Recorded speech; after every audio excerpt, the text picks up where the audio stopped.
Well, you completely lose focus on what's really important, which is the relationship that you have now. And you're focusing on the bad relationship and fighting versus focusing on your current relationship and improving it.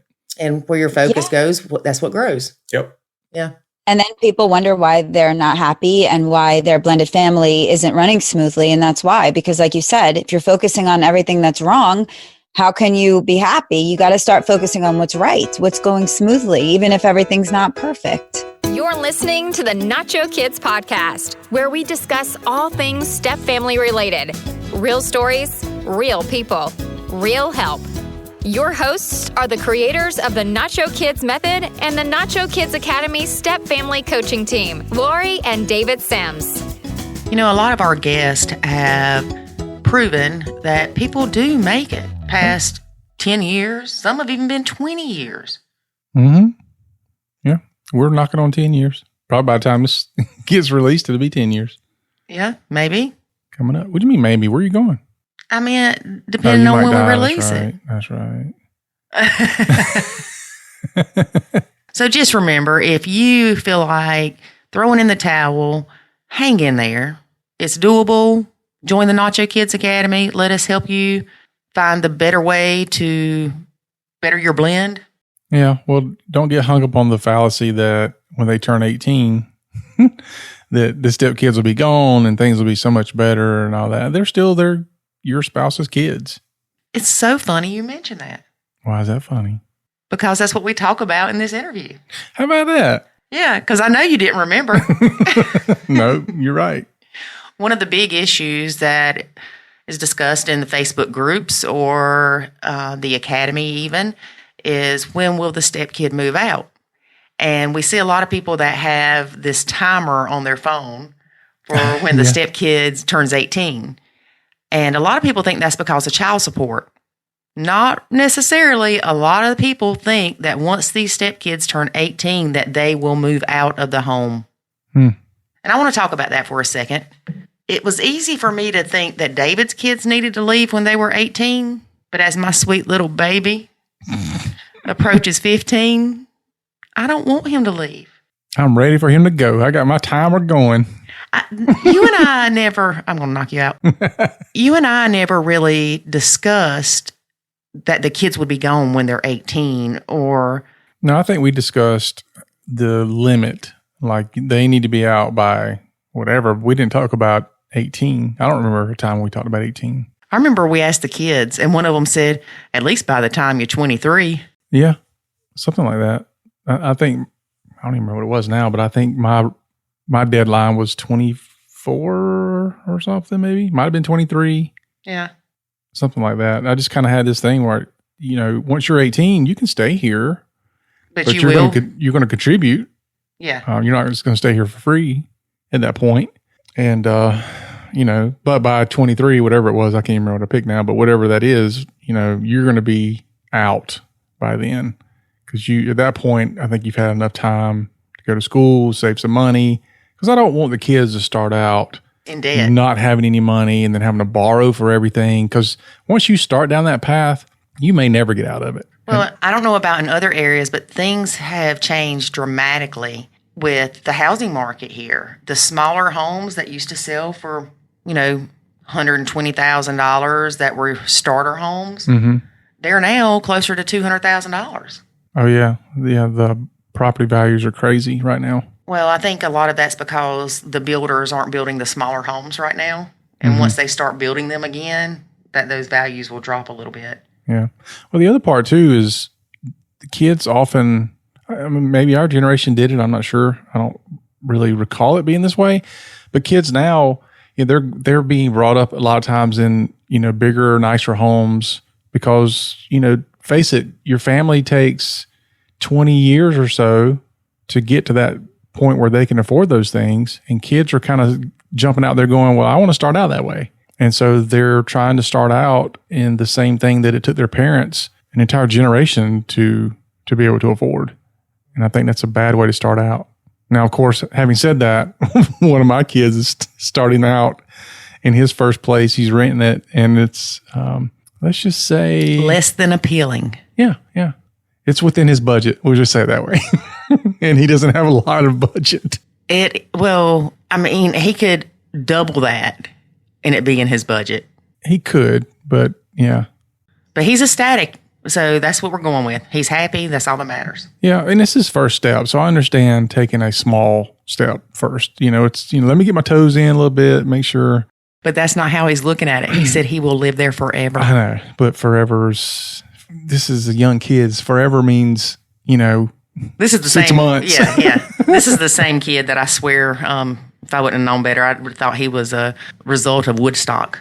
Yeah, he's a hippie child. Yeah, he's definitely on his own. In this interview, we speak to Melissa Brown, who does the Blended Family Podcast. Cool. She started about 4 years ago. I'll listen to that. Yeah. She's got 2 stepkids and 2 bio kids. One interesting thing, she's been blending for 12 years, so the kids are a lot older than that now. She's one of the few that's made it. Yeah. So the bio kids are now 15 and 18, and the stepkids are 16 and 20. Okay. One thing that really touched me, and I don't know how she has dealt with it as well as she has, is her bio kids chose to go live with their dad. And I think that is probably the biggest fear of most bio parents. Oh, yeah. It absolutely was for me. Yeah. Not their dad, but their mom. Right. And she's handled it very well. I'm sure that she went through a lot trying to cope with that, but she is smart enough to realize that it's not because of her. She still has a good relationship with them. It was just more conducive and more appealing for them to go live with dad. Yeah, that's still a very, very, very tough situation to be in. Yeah, makes me sad. I mean, I don't know how I would, I started to say I don't know how I would deal with it or how I'd handle it. And I was thinking about saying it, I do think about how people are often willing to give their advice or willing to have an emotion or a feeling about why somebody made their choice to do something, whether they understand it or agree with it or not, but they're not in that situation. I often tell people that the only difference between a big problem and a little problem is that problems that are other people's are little, problems that are mine are big, because I'm the one having to deal with them. That's true. So let's listen to Melissa and hear about what she has learned through her 4 years of dealing with blended families, as we talk to her about some of the things that we've noticed with us dealing with blended families. Okay. This ought to be a good one. It is. All right. Well, we'll get into it after a word from our sponsor. There is a way to save your sanity and your relationship, and it's called the Nacho Kids Academy. In the Nacho Kids Academy, you will learn the skills and knowledge to properly nacho, techniques to handle step family challenges, ways to improve your communication, and much, much more. Visit NachoKidsAcademy.com and sign up today to join other step parents who are seeing the life-changing benefits of nachoing. Again, that's NachoKidsAcademy.com. We want to welcome Melissa Brown to the Nacho Kids Podcast. What's up, Melissa? Hi, guys. Hi. How are you doing? I'm doing great. I'm happy to be here. Yeah, so we were on Melissa's podcast not long ago, right? Yeah, not long ago. Yeah. So, Melissa, go ahead and tell everybody about your podcast, and then we'll dive into interviewing or interrogating, whichever we're going to do here. Absolutely. So again, my name is Melissa Brown, and I host the Blended Family Podcast, which I've been doing for a little over 4 years now, which started as a need that I saw in the community. There really weren't a lot of resources back then for blended families. And I had my own blended family at that point for 8 years. It's 12 years now. I've got 2 biological kids and 2 step kids, and a mother-in-law that lives with us, and a couple of dogs, and that's it. Yeah. There you go. Well, you've got the mother-in-law that lives there, so that's an added bonus. Yeah. We've got a big blended family, and it's been a long time and lots of changes and lots of ups and downs. And I just feel like my perspective is to try to help people really deal with their blended family in a more peaceful manner and understand that it doesn't need to be as challenging as it looks. It can be easier, and there are ways that we can learn how to cope, even though we can't always change what's going on around us. And so I'm all about trying to help people cope and find peace in their blended family so they can enjoy and not feel so stressed all the time. Yes, that's what we do too. Yes, I know. I know. Teach them how to nacho. Yeah. Well, a lot of the things that we discuss, and I'm sure it's probably the same with you, Melissa, they're very, very simple tweaks or hacks or whatever you want to call them. They're simple, but they are not sometimes very easy to do. Yeah, like the positive thinking. Yeah. In the Nacho Kids Academy for February, we did a February challenge that was 28 days to change your thinking. Because, stepmoms, we don't need but a little bit to make us start thinking negative about everybody. Yes. Yes. And that starts to snowball. So I really like that. I really like that challenge. They say it only takes 2 weeks to start a habit. So 28 days, you're really locking that habit in. So did people have a lot of success with that in February? Yeah, they did. One girl, she lived somewhere that was really cold, like -30, and just snow everywhere. And I forget what it's called. It's where the sun looks funny. It's like the dog days or something. Right. And she said that she was riding down the road and she's like, oh, it's so nice to be able to see those. And if I lived somewhere else, I wouldn't be able to. And she's like, oh, crap, that was a positive thought. Yeah. So, it was good. And this month we're actually doing a self-love challenge. Really? Mm-hmm. Well, they actually kind of go hand in hand. You've got to think positive about other things, but you need to think positive about yourself too. 100%. Self-love is everything, especially in the blended family, especially really for stepmoms. Stepmoms have the hardest time with that, I think. Yeah. Yeah, they do. So you've been blended 12 years. Yes. And the kids were how old when you started blending? So let's see. I think they were about 3, 6 were mine, and then his at the time were 4 and 8. Oh, really close in range. Really age. Close. And so now our oldest is our son. He's about to be, he's 19, so he's about to be 20. And then we have an 18-year-old girl, and then a girl who's about to be 16, and then a 15-year-old girl. So yeah, it's just been crazy these teenage years, and we really don't get a break, right? Because they're all so close together, and it's just one big problem after another, but we're kind of used to that by now. Yeah, let me ask you this. I know we have a lot of stepmoms, and I'm guilty, that I was worried that the stepkids would never move out.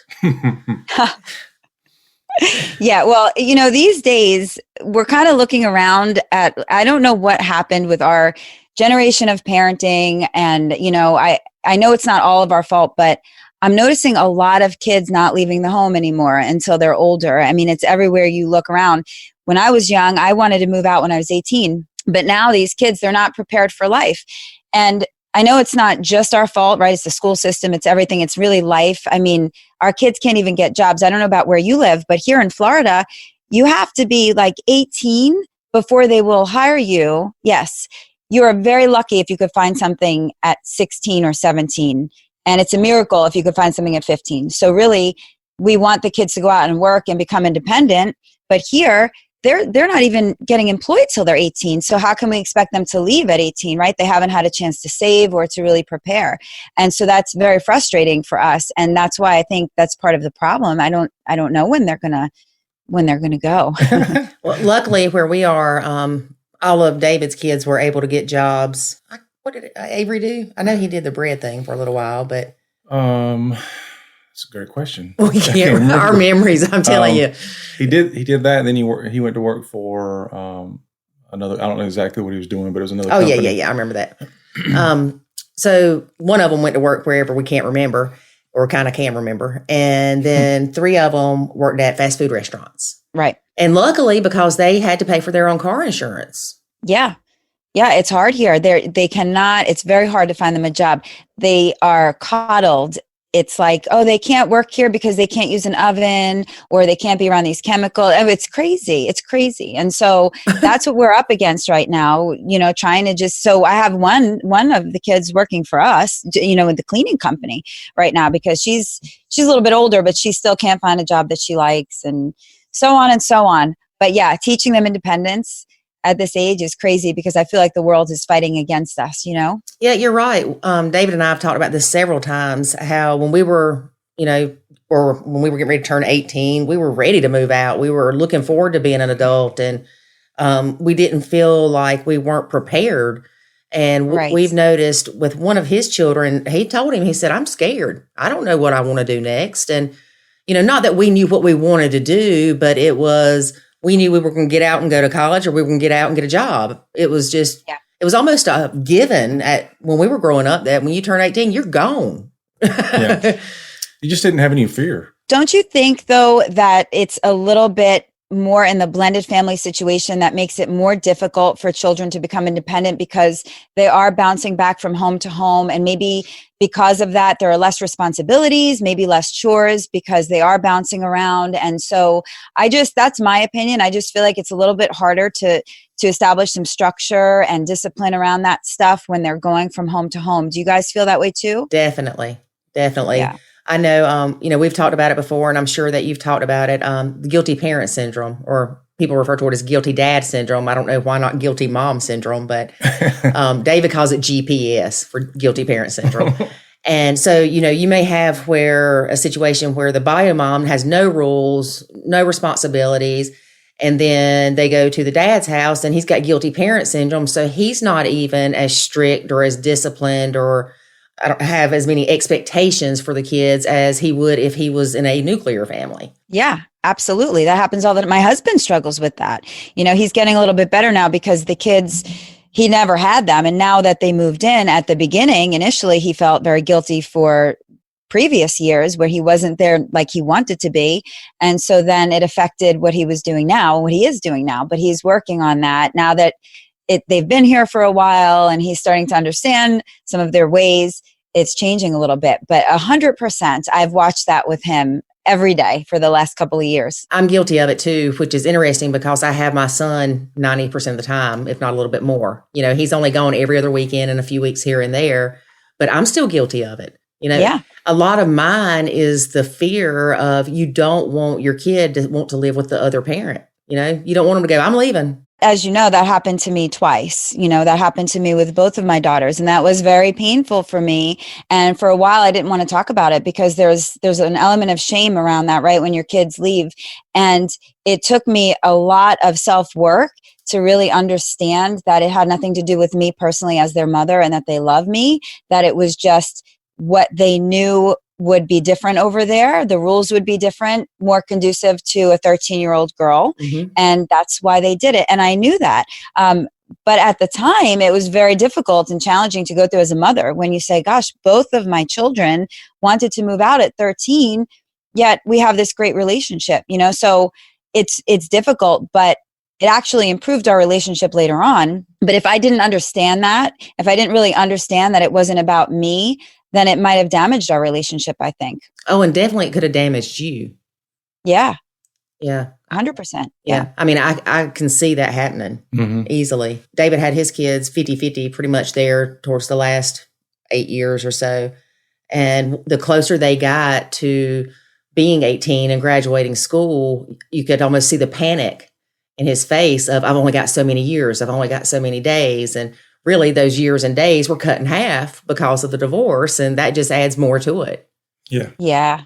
Very challenging. Yep. Yeah. For me, it was, you never know when they're going to move out, but for me, I already had 3 of them that had shown interest in the military. So I kind of had a pretty good idea that, 18 was going to be the cutoff. And one didn't go into the military, so I thought he'd be around longer. But when the 3 turned 18, they were going. Actually, one of them turned 18 earlier, but he left. Then the other 2 turned 18, joined the military. They left, and then the last one, which I thought would stay here longer, he decided he wanted to move to the town his mom lives in, and then try a whole different life. And so similar to your kids choosing to live with the other parent. Yeah. And so I went from, I guess within a year and a half time period, went from 4 kids to 0. On my own. Yeah. So it's been an adjustment. I've been trying to stay busy because it's sometimes when you think about it, it's like depressing a little bit. And of course, I still have her son here to aggravate, so it's not too bad. Yeah, and he aggravates my son, and then they aggravate me. Yeah, but isn't it so funny though when you have all those kids in the house and all that chaos, and you're like, oh, I just wish that I could have some peace. But then when they're actually gone, you're like, oh, I wish there was a little bit more noise here. It's so quiet, It's crazy how they do that to us, our children. One of the kids actually just left today to go to Japan for 2 years or whatever it is, and I miss them. And I mean, I knew I would miss them, but I miss them more than I ever thought I would. And so when he's talking to them on the phone or whatever, or I'll call them and talk to them, and I'm just like, I miss you. And they're like, miss you too, And I'm like, but I really miss you. And they're like, okay. And then they say, is the dog there? Yep. Well, yesterday we were driving and Lori's phone rang, and it was one of my sons calling her for advice. And I'm like, what is this? Yeah. The other son that was here for the couple weeks before he flew out to Japan, we did a recording with him, for the Nacho Kids Academy. And we've done some with him in the past, and he's really good at these, like he impresses me, especially the Facebook Live we did. And he's like, so-and-so, your question says, But anyway, we had him on there, and he was talking about, growing up and going through the whole not wanting me here, and then how things were when I started nachoing, and then how our relationship evolved. And David said, so what would you consider Lori now? And he said, a best friend. Oh, isn't that sweet? I know. I said, I love you. And I hugged him. Oh, yeah. So all that work, right? All those years of pain resulted in a close relationship. So that's beautiful. Yeah. One of them had me looking for a car for him. And I was like, you know what? He was aggravating me about it. He was calling me like every day. Have you found me a car yet? Have you found me a car yet? And I was like, I am not your mama. We have discussed this. I'm not your mama.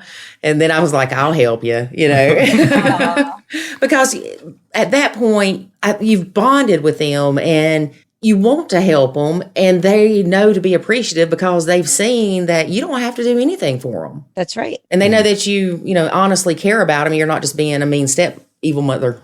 Evil mother. Yep, step evil mother. I've done that a lot today. Have you noticed that?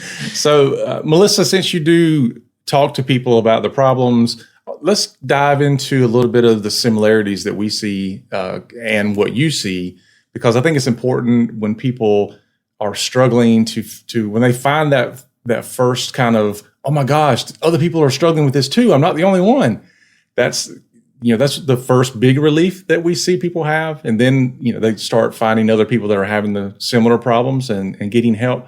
So what are some of the things that you see commonalities as far as problems in step families? Yeah, absolutely. And it's always a common theme, right? We all know that there's some main topics and then there's other things sprinkled in. But usually the main problem is toxic exes. I deal with that on a daily basis from my listeners. People that have exes that just can't let go, that are still trying to cause a rift, that are using parental alienation where kids are trying to be close with both of the parents, but the one parent is trying to turn their children against the other parent. And that is really, really sad. And it's happening all the time. And the challenge for that, for me, as someone who's trying to help, is that we can't control the other parent. We can't really do anything about that. And so that's why that's one of the biggest challenges that I face and that my listeners face, is because we can't do anything about what those other people are doing. We can only control our own reaction to it and how we cope. So that is the biggest challenge. Other challenges that I have are really just with step parents, and it's mostly stepmoms, because they struggle the most in their role in the blended family. Feeling not supported, feeling like they don't have a voice is a big running theme that I get from stepmoms, and having kids that don't respect them in the home and that don't mind them, and they just feel like a third wheel or an outsider. So that's another common theme that I have.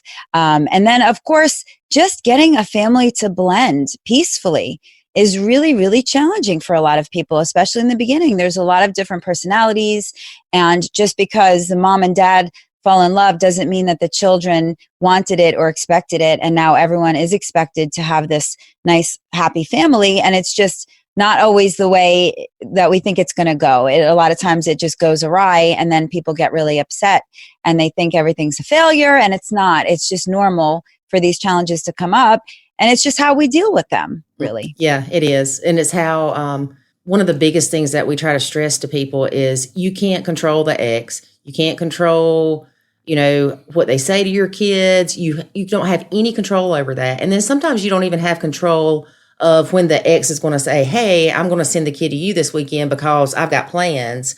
And so there's a lot of feeling out of control. But once you realize that control lies within you and how you let it affect you is so powerful. Oh, yeah. Yeah. We really do need to control our thought processes and how we react to situations, because we really can let ourselves run away with it, with anger and frustration over things that we really can't do anything about. And we let it come in between us and our partner in our relationship. And that's a big problem too, because like in your example, if the ex calls and says, listen, I need to change things around on you, we tend to get mad at our partner. Well, why are we getting mad at our partner? They didn't do it. They didn't ask for it. It's their ex who they have no control over, but it ends up affecting our relationship. And so we need to learn how not to do that. That's very difficult to do, but we really need to like team up with our partner and kind of get it's us against the world mentality, not it's us against each other, because when that happens, it kind of just tears the family apart. And then it's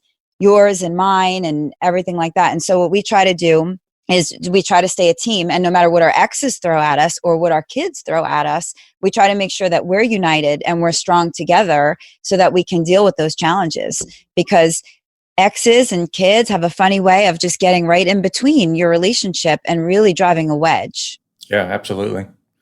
What did you find as far as the communication goes when the step-parent, I say step-parents, but the family, you got significant other, the stepmom or whatever, they have communication issues we see often times as being one big issue. So they may look at the stepkids as being the problem, like the stepkid won't put the dishes in the sink, or the stepkid won't do their chores, or, and what we're finding is that the stepkid's not doing things or the stepkid's doing things oftentimes is not the problem. It's really the symptom. And really the problem comes down to the parenting or the lack of parenting or the lack of communication between the two people that are the parents in the house. Is that what you see as well? Oh, yeah. I mean, communication is everything. And I think a lot of people, instead of really talking about the problem, they secretly stew over things and get angry and bitter over the way things are going. And they feel like they can't say anything because every time they say something, it causes a little bit of a problem, right? Because we all get defensive over our own kids. Yes. So when our partner comes and says, well, your kid did this, instantly, even if they're right, instantly you just have this like, because you're the parent and that mama bear or papa bear kicks in and we want to defend our kid, and it really causes a problem and can create where we can't talk to our partner about it at all because we try to hide it because we know it's going to create a fight and tension and we don't want it. So we hide it, but then we secretly stay angry about it. And that causes a lot of tension in the relationship. Melissa, I want to go back a little bit. We talked about the biomom. So the toxic biomom. And that's kind of one of your top things that you deal with.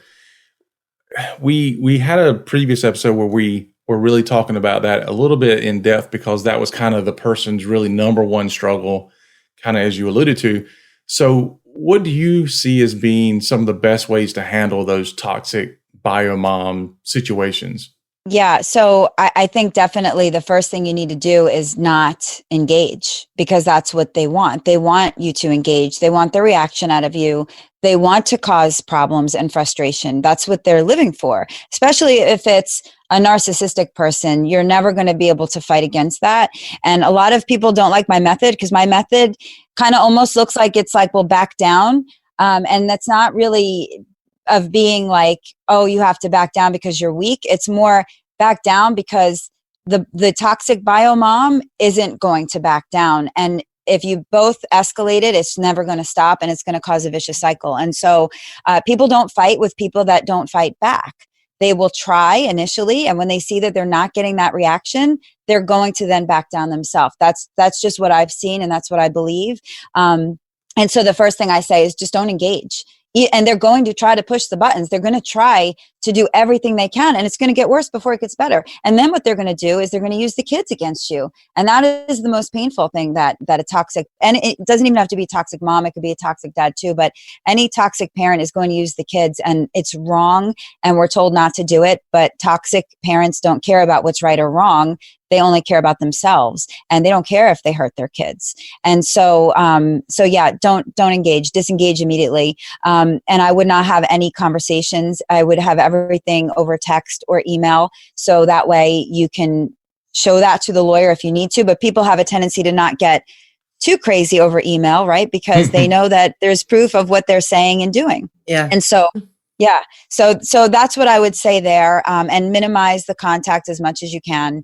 And with the children, you really can't do anything about a parent that is feeding negativity into your child. You can only do damage control on your end. So make sure you keep communication open with your kids, because the toxic parent is going to be feeding them misinformation, and you need to be there to kind of straighten that out on the back end of that. So right. And I often see too that if you don't take that oxygen away from the fire so that it'll die, in the conversation between the bio mom and all that, is that the more you fight that, as you said, they drag the kids into it at some point. And so really, if you care about your kids, then you don't fight with the other parent, because they're doing more damage to the kids than they are to you, but they're trying to do that to get to you. Right. And people get so caught up in but I'm right and they're wrong. And I understand that, but it really isn't important who's right or wrong. Sometimes it's just important to have peace. Yes. And so certain times we just need to let certain things go, even though we don't feel right about it, even though we feel that we were wronged. It's still better sometimes to let it go, because it's really not about who's right or wrong. We just want to be happy. And if we want to be happy, sometimes we need to learn how to let certain things go and not fight about them. And that's one of the issues that we see the stepmoms too. Basically Nachoing is not engaging in the bad behavior with the stepkids and not provoking them, and just lowering the stress for yourself. And then a lot of people go, well, that's my house and I'll be darned if I'm going to let them do this. Or so they get that defense mentality going on, and it's not productive, and it ends up being a tit for tat. And then you've got petty fights going on. We've seen people say, put Nair in their shampoo. Oh my gosh. I mean, just crazy stuff, because these people can't let it go. Yeah. And you have to, for your own health and sanity and your relationship with your significant other, you have to let go of that other mess, whether it's the bio mom or the stepkids arguing with you. Yeah. Well, you completely lose focus on what's really important, which is the relationship that you have now. And you're focusing on the bad relationship and fighting versus focusing on your current relationship and improving it. And where your focus goes, that's what grows. Yep. Yeah. And then people wonder why they're not happy and why their blended family isn't running smoothly. And that's why, because like you said, if you're focusing on everything that's wrong, how can you be happy? You got to start focusing on what's right, what's going smoothly, even if everything's not perfect. I know a lot of stepmoms benefit greatly from a gratitude journal. Yeah. I love anything with gratitude, because if you even, I always tell people, start your day when you open your eyes in the morning. This is what my husband taught me, is just right off the top of your head, 3 things that you are thankful for that day. 3 things that make you happy. It doesn't matter, just the first thing, because usually we wake up and we think, oh, the stress, the bills, the kids, what do I need to do? And it automatically starts you off in a negative mindset. And then you go and wake up the kids and one's in a mood, and it just spirals from there. Yep. And so I always tell people, just have some positive thoughts when you wake up, and do that every single day, and see if your day doesn't change. It does. It has a good impact on how you foresee things throughout your day. I used to be one of these people that would get stuck in traffic, and it would drive me crazy. I'd get aggravated. And when I say stuck in traffic, I mean behind one car that's going 35 and a 45. Oh, God, you sound like my husband. He's that way. I would get so aggravated. And the more I've learned to nacho, basically, because I nacho Walmart, I nacho all kind of stuff now. But I will pull over on the side of the road and let that person pass me, because the feeling of them riding my bumper is just going to drive me crazy. And I know that. So I avoid that trigger as much as I can. And I just pull over, and if I'm 2 minutes late getting to where I'm going, oh, well, it's okay. Yeah. I'm not a surgeon for a reason. Okay. So how does your husband interact with your kids? So excellent. He's been kind of a dad to them for such a long time, because at the time that we met, their dad wasn't really around that much at that time. He had some other things going on. And so, Sean was just the fatherly force in their life for a while. And then plus he's been living with us for the duration. So they moved out when they were each 13, but he's been living with them the whole beginning part of their life until they were 13 and they moved out. And so he's very hands-on with them. He coached my daughter's football. She was quarterback on the football team going back years ago, but he coached her, and he's taught them all how to drive, all the kids, because I can't do it. I know my strengths and my weaknesses. And that's not a strength of mine. And so I let him do that. But yeah, they go to him for advice and he's very open with them. And yeah, he's like a dad. He's a second dad. So yeah. Now, in your experience and through dealing with blended families, do you also see that it's easier when the child is younger when they come into the blend? I do think so, yes. I think that children are much more receptive to a new parental figure in their life when they're young. I think that if they come into the life in the teenage years, you just never know, right? Teenagers, it can be one way or the other. They could be very full of angst and not want anything to do with that new person. A lot of times teenagers have bad feelings about their parents' divorce because they might know too much or think that they know certain things that went on, and they get very protective over their parents and they get involved, and it can get ugly. So I do believe, yes. And that's one area that we were lucky in, that we did meet when the kids were young, and they were all very good like that with acclimating to us. And I think that was something that went well. We definitely had other challenges, but, and we've had our moments. We've had our moments with the kids where they're, the whole, well, you're not my parents, or you shouldn't be telling me that. We've dealt with it all. But overall, I think, yes, to your question, yes, being young definitely helps for sure. Mm-hmm. Yeah. And I see the difference in men as stepdads. And, we can analyze that all day long. We could probably do about 10 podcasts on that where, the men aren't as needy as the women. Okay. Yeah. Prime example. There's a Mother's Day and a Stepmother's Day. There's a Father's Day, but there is not a Stepfather's Day. Interesting. I didn't know that. Yeah. No, there's a Stepfamily Day. Yes. I know about that one. Right. But there's not a separate Stepfather's Day. We'll have to change that. I actually didn't know there was a Stepmother Day. Yes. I didn't know that. When is that one? The weekend after Mother's Day. Interesting. Is that new? I don't know. I think it's been around several years. I'll Google it. I'm going to have to research that. I had no idea. Yeah, well, it was How about that? Funny. There was what I already knew about the Stepmother's Day, but there was a Siblings Day recently. Yeah. And so one of David's kids took a picture of all the kids, including my son, and cut my son out of it and posted his brothers. It was like Siblings Day. And I'm like, you cut my baby out. He's like, but he's not my sibling. He said, I'll recognize him on Step Sibling Day. And I said, there's not a Step Sibling Day. And I said, but there's a Step Family Day. So that's funny. He said that he's going to take the same picture and cut my son out of it and, recognize him for Step Family Day. But what'd you find out, David? I found out that it started in 2000. So, wow. Yep. So May 19th of 2019 will be the next one. Well, isn't that something? Huh. Go ahead and see when Step Family Day started. Okay. We're going to put David to work while we just sit here and chat. Yeah. So 2000. That's 19 years ago. Wow. That's great. Yeah. And I should know that, right? I should know that. But well, girl, that's like the abbreviations in the Facebook groups. I'm used to EOW, meaning every other weekend, because it used to not be every other week. Right. And so I mix that stuff up all the time. And I'm like, crap, they meant every other week instead of every other weekend or whatever. Yeah, you never know. So National Stepfamily Day is celebrated on September the 16th of every year, and it started in 1997. Oh. Wow. Now, just to make sure that I'm not wrong, Google Stepfather's Day. Yeah, watch you be wrong. I know, watch me be wrong, and then I will have to delete this whole podcast. No, we won't. We'll have David putting the hashtag Lori's wrong. Yeah. No. It's like there might be one. No, that's not right. Now, I will tell y'all something interesting that I learned from working with some Germans about Father's Day. On Father's Day in Germany, all the guys get together and go pub hopping. Really? Yeah. And they take the day off after. They get that as a holiday because they're all hungover from the day before. They don't stay home with their kids. That's something. It's typical. It sounds typical.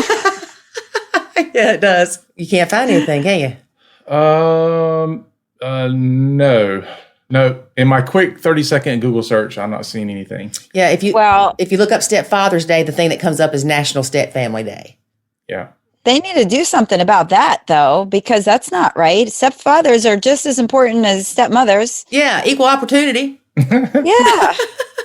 But then again, that's what I was going to say is the differences.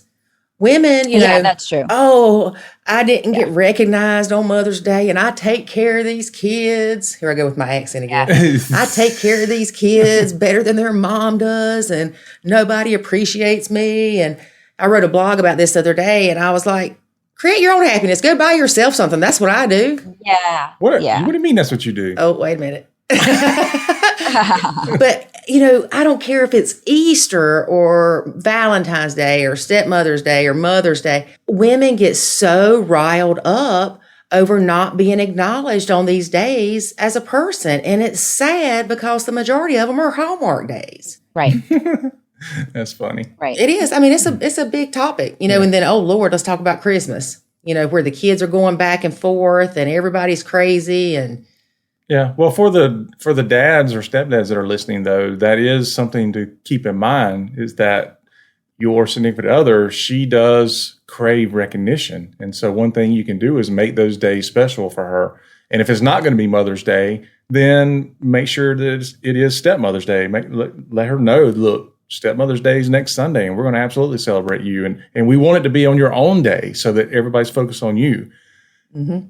I like that. Yeah, that is true. That is true.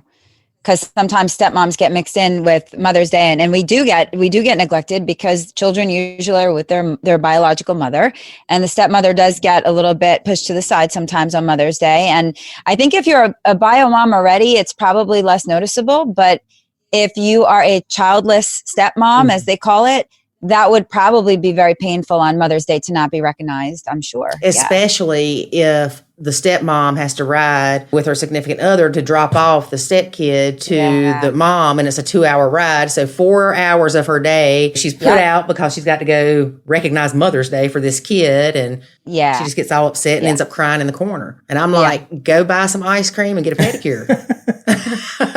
We can't wallow in our self-pity forever. Yeah, but people do. But like you said, I think if people could just learn to recognize that everybody's important, and if stepmoms could feel comfortable to turn around and say, hey, you don't have to be, like you said about it, crying in a corner, but to say what she feels is important to her and that she wants to be acknowledged, and, make sure that, I think in that situation, I really think it is up to the husband or the male partner or the other female partner, whatever the dynamic is. But yeah, I think it's important for the other parent to actually say, hey, we need to recognize your step parent as well, not just your biological parent. And sometimes kids don't know any better. So it's up to that other parent to teach them. Right. One other question I wanted to ask you was your feeling on two statements that we see a lot. Number one, you knew what you were getting into. I never liked that statement already, but go ahead. I don't either. Like, that made my head spin the first time. Or when you married him, you married his kids. No and no. I don't. First of all, nobody knows what they're getting into, right? It doesn't matter what anybody tells us about anything. Nobody can see life from our own perspective or walk in our own shoes, and nobody knows how we all feel as individuals. So to say that is just silly. Nobody knows. You can say, oh yeah, you knew you were marrying that person with all those kids, but you don't know what it's really like because we all have this fantasy of how it's going to be wonderful and we're going to start this new family and everyone's going to love each other. That's how we all think going in. We don't realize how hard it is. So that statement, definitely not. And the second one was, when you married your partner, you married their kids. No, absolutely not. When those kids grow up, they're going to be gone and have their own life with their own partner. And you are left with your partner, the mom and dad, or the mom and mom, or the dad and dad, whatever. Those kids are going to leave the nest. And so I always say no. I do think in a blended family situation, everyone has to respect each other and everyone has to learn how to get along and compromise and live together for that duration of time that you need to be under one roof. But I don't think that you have to be expected to love those kids, or the kids shouldn't be expected to love that step parent. I think mutual respect and like you do in a family of people, that you have to do that. But do you have to love those people? Do you have to create a bond with them? No, it's nice if you can try, but it's not always going to happen. And they are going to leave, hopefully, like we said, right? They hopefully one day they'll leave. And when they do, you've got to have that strength with your partner. The kids are going to be gone. And you're left together. So I always tell people, when people say the kids aren't getting along and we can't make it work, should we just get divorced? And I say, well, how do you feel when the kids aren't around and you're just alone together? Because that's what you really need to look at. If your relationship is wonderful, excluding the kids and the home life, then that's going to be your future. So you need to recognize that. And some people they just think, oh my God, but I can't take it. But what's a few more years in comparison to a lifetime ahead when the kids are actually out of the house? And so, you got to weigh it out. Yeah. And what we tend to tell people is, well, you can leave if you want to, but the next relationship's going to be the same. Yeah. It's not going to change. And you brought up another thing that people say that seems to stir the pot is you have to love them like your own. No, you don't. Yep. You don't. And I tell you, the funniest thing for me is when somebody's like, oh, I love them like my own. And I say, well, how old are your kids? Well, I don't have any. I love that. I mean, well, then how do you know you love them like your own? We've said this before is my kid would be really upset if I love David's kids like I do him. They're not my kids. Yeah. And I think it also matters when you meet the kids, right? So I met my stepkids when they were really, really young. So it's a little easier for me to have that kind of love for them like they're my own kids, right? I've basically raised them but if you just meet a child at 13, it's going to be really, really difficult to love a teenager that you've never met before that is sometimes in the ugly stage of their life, right? As teenagers, how they are. And a step parent comes along and is like, oh, I'm supposed to love this child. Well, you don't even know that child. You've got to develop the bonds. For me, it was a little bit easier because I was able to develop that from a young age with the kids. And so it just depends, but I don't think there should ever be an expectation on it. I think that you should try to love the children for the sake of your partner because that's respect. And you should try to develop a bond with them, but you can't really force these things. And so if you can't get there, then I think just mutual respect is what you need to do regardless. Yeah, we see, we think a lot of the parents or step parents issues, or even the parents, I'll say the parents, is they want to force this blend. They want to make the stepmom love the kids or make the kids love the stepmom. And you can't do that. And it's okay that people don't like each other, but you still need those people to be respectful. It's the same thing as at a job. You might not like somebody, but you can't sit there and call them bad names in a meeting. It's the same thing in your home. Right. Exactly. All right. Well, are you ready for the lightning round? I actually hear some thunder out my window. Well, I will do my best. Let's go. All right. Now, you might have to think back since you've been a stepmom for so long. Yes. Which congratulations, because you know that you're one of the rare ones that survived the blend. Yes. All right. The first question is, what has been the hardest part of blending for you? I think definitely I would say co-parenting, even not just in my own home, even just co-parenting among the exes and everything else, trying to make sure that everybody's on the same page, but also in my own home a lot because we do have 2 bio and 2 stepkids each, and trying to make sure that things seem fair for everybody when not everyone lives in the house at the same time. So not everybody has the same rules and they're not all the same age and we have to treat them all differently, but the same. That's challenging. So I would say that for sure. Yes, it's definitely challenging. And, whether you realize it or not, you do treat people differently. And, I've got an older sister and a younger sister. Well, I hate to say it, but I'm the favorite. I mean, I can't help it. At least in my daddy, I was. I can't say nothing about my mama. Yeah. All right. So let's see. The next question is, what's been the best advice you ever received about blending? Gosh, this one is really hard because I hate to say I'd never received a lot of advice back then because I didn't know where to turn for help. And like I said earlier, there really weren't a lot of resources back then. But somebody did tell me once that it really takes about 7 years I don't know where they got that number, but I agree with it. It takes about 7 years for your blended family to just kind of like finally feel like things are going better and blending peacefully and things are kind of like falling into place. So I think that was a good piece of advice because you get scared after a couple years and you see that things still aren't running great and you start to get worried that it's never going to be okay. But it is. You just got to give it time. Yeah, I know when David and I did our research and we thought we were so well prepared for the blend and we heard the 7 to 8 years and we're like, we can do this in 2. Well, we know that the 7 years is there for a reason. That number, I don't know if somebody grabbed it out of the air. I don't know if somebody just rolled the dice and that's the number they got, but it's pretty dead on. I mean, if you get to year 7, you start realizing that things shift. And I think a lot of that is because the kids are able to know you and trust you. And, they've had time to build that bond with you. Yeah.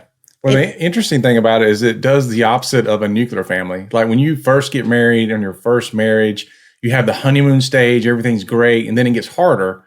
With a step family, it's the opposite. You get married, it's hard immediately, and then gets easier as time goes on. Yeah, for us, year 3, end of year 2, year 3 is when things just went crazy. Yeah. And we tend to see that as a trend with a lot of the blended families that we deal with too. Yeah. Well, there's definitely a little bit of a honeymoon phase there, but it gets hard pretty quick. Oh, yeah, it's definitely different. It's funny what you said there, though, David, because it just made me think of the 7-year itch. Like you said, in traditional marriages, things get worse. It made me think like, well, a lot of people after 7 years of marriage, they're looking to get divorced. But yeah, blended families are doing better by year 7. So that's just interesting. Yeah. Yeah. So, blended families are completely opposite of nuclear families. Yeah. All right. Let's see. The last question is, oh, wait, did I skip one? I skipped one. Sorry. Next to the last question. If you could travel back in time, knowing what you know now, what is one piece of advice you would give yourself about blending? Ooh, that is a good question. And I have so many answers that I'd want to say, but I probably would say the piece of advice that I think I dropped the ball on was we didn't really implement family meetings like we should have. And I think that had we done that earlier on, I think it would have saved us a lot of aggravation and grief and trying to get things to work. If we would have just had those meetings set in place, by the time I really wanted to implement them, it was a little too late and there was some resistance there.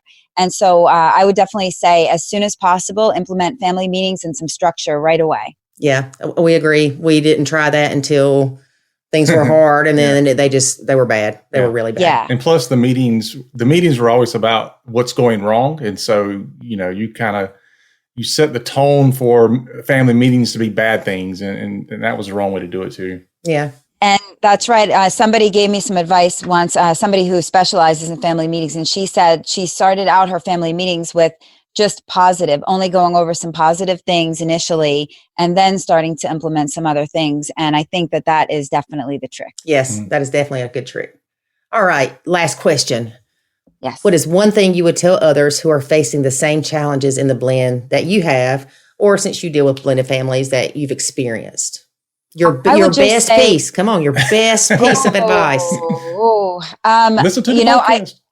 I gave this. I actually gave this advice to somebody else the other day. He asked me, "What would I do if my plane was going down and I had to call my kids and give them like 3 last nuggets that I would give them before I was not going to be here any longer?" Which is a very deep question. And I think that I said, "Love hard, forgive easily, and don't sweat the small stuff." And I would say that here too, because I think it's really important that we don't hold grudges, that we really love as much love really makes a lot of other problems go away, right? I mean, love is really the answer. And so we need to really love our family, even if we don't like them sometimes, right? But they're here for a reason. And that's why when I say forgive easily, we get really upset at things that our family does and our kids and the exes, but forgive, because forgiveness is for us. It helps us grow. Yes. And staying in anger is not healthy at all. And don't sweat the small stuff, because listen, life is hard and you got to learn how to laugh and let things go. Otherwise life feels very heavy and bogged down. And so, yeah, you gotta laugh, you gotta live, you gotta forgive, and you gotta love. So, yeah. And, my advice added to that would be that you've got to recognize that the majority of things are small. Yeah. Mm-hmm. Yeah. Even if they don't feel small, in the grand scheme of things, they're small. Yeah. If a tornado came and wiped out Toto and, would it really matter that sock was on the floor for 17 days? Yes, right. It still would matter. Well, Melissa, it has been awesome to have you on our podcast. Yep. And we would definitely love to have you back sometime. I'll come back anytime. You guys are so much fun. Thank you for having me. Thank you. And tell people how they can find you. Yeah. So blendedfamilypodcast.com is my website. You can get all of my links from there. You can get to the private Facebook group and everything else. So come join me on Facebook, check out the podcast. And I'm trying to get more consistent. I've been only putting out like 2 shows a month, but I'm going to get back to 3 or 4. So come check me out. There you go. Great. All right. Thanks, Melissa. Thank you. Thanks. Bye-bye. Bye. You can definitely tell Melissa's been doing this a while. Mm-hmm. She's a pro. She is a pro. I mean, she's just whoop, whoop, whoop. She's whoop, whoop, whoop. Yep. It's awesome that she's there and been doing this Blended Family podcast and helping people as long as she has. And Mhm. she's learned so much during that time. Yeah. She's a great resource. Oh, absolutely. And everybody that's listening to this podcast should go check hers out as well. Definitely. And I like how she talks about that the kids are not as independent because they don't have as much responsibility living between 2 homes. Yeah, that's true. And it is definitely an issue. You've got little Johnny. He's back and forth between mama and daddy's, and neither one of them wants to give him too many chores, and neither one wants to be the drill sergeant or the heavy. Yeah. And so little Johnny just goes through life, and his biggest chore might be to dust the ceiling fan once a month. Yeah, it could be. Because you're always, I won't say always, you sometimes have parents that are kind of competing in the wrong direction. So they're competing with each other in how little they give somebody to do or how easy they make it for the kid. Mm-hmm. Man, my life would have been so much easier if I'd have grown up In a blended family? in a blended family, because the chores my mama gave us were outrageous. I mean, really, during the summer, well, we had them all year long. It didn't matter if you had school or not. But during the summer, she, honest to goodness, would make sure we had at least 3 to 4 hours worth of chores a day. Well, I think about even your kid. If you would have stayed with his dad, he would have had a rougher life. That's true. He would. That's true. Yeah, you're right. Good thing that didn't happen for many reasons. I know. You got me now. I did find it interesting, too, that she talks about how kids there in Florida can't get jobs till they're 18. Oh, yeah. Around here, they're what, 15? Yeah. She said most of the places will be like, no, you can't do this. You know, you can't be a cook until you're 18 because you might get burned. Yeah. You know, the whole coddling the world. No, I mean, I was probably, I know I was 15 when I started, but I think I actually got my first job before I turned 15 because I remember driving and not having a license. Oh, my gosh. But my parents, Hey, y'all, we're finding out all kind of stuff that David did. but my parents were okay with it because they were like, you got to make it to a job and we can't take you. And so they bought me a piece of junk car and they said, don't get caught. Your mama and your daddy, especially your mama. I can see your daddy being okay with that, but your mama? Yeah. I mean, it was only a short time. It was like a couple of months before Well, I was, I'm getting ready to go have a talk with mama. she'd be like, I don't remember that. Yeah. Yeah. That's not true. Yeah. You know, everybody has their own reality. Well, I started my first job, I guess you would say, when I was 13, my self-employment job, cut grass. Yeah. That's because my mama would buy me the ugliest school clothes and I hated them and I complained. And so she told me in a not so very nice way, get a job, honey, and you can buy your own. Yeah. Thinking that you could get a job because you were 13. Right. So you created a job. I did. Good job. I was making a killing. I was. And then my first job after that, I guess I had to be 15. But I think I went and worked with mama doing filing and stuff every once in a while to make money when I was like 14. Mm-hmm. But yeah, when I turned 15, mama came home one day. She's like, I got you a job at the bowling alley. You need to be there at 9 o'clock Saturday morning. Thanks, Mom. Mm-hmm. And then I said, are you going to take me? She said, no, I got you the job. Wow. Yeah, my mama was tough. Mm-hmm. That's why I'm so strong, people. She liked me, though. Everybody loves David. Isn't there a TV show, Everybody Loves Raymond? Yeah. Yeah, Everybody Loves David. We're going to start one of those. Look, Hey, that'll be the name of the podcast. Everybody Loves David. Yeah. I had something happen when I married Lori that was kind of telling. Oh. I knew I was getting myself into something when I had people come up to me crying and kissing me on my cheek, both male and female alike, telling me they were so happy that Lori had found me. And I was like, what? There's something wrong here. I don't know what it is yet, but everybody is just so happy. They were so happy because they knew what a wonderful catch I was, and how That's not how I took it. Excuse me, I'm speaking. And how I had been very unfortunate in my previous relationships. Oh, that's what it was? That sounds good, don't it? It did sound good. I don't know that that's what they were doing. I think it was more of... David, I am not that bad. I think it was more like, good luck, buddy. You just have no idea. No, that's what people were saying to me. They'll be like, are you sure you want to do this? You know he's got 4 kids, right? But I would tell people, look, I understand, the prettier they are, the crazier they are. Oh, look at him. Look at him trying to suck so up. She's cray-cray. He's so stupid. That's my term of endearment. Yeah. You're so stupid. All right, folks. Thanks for listening to today's show. Join us next week. Same Nacho time, same Nacho channel for another episode. Bye. Thanks for listening to this episode of the Nacho Kids Podcast. Find us online at nachokids.com. Until next time, remember, life is good when you nacho.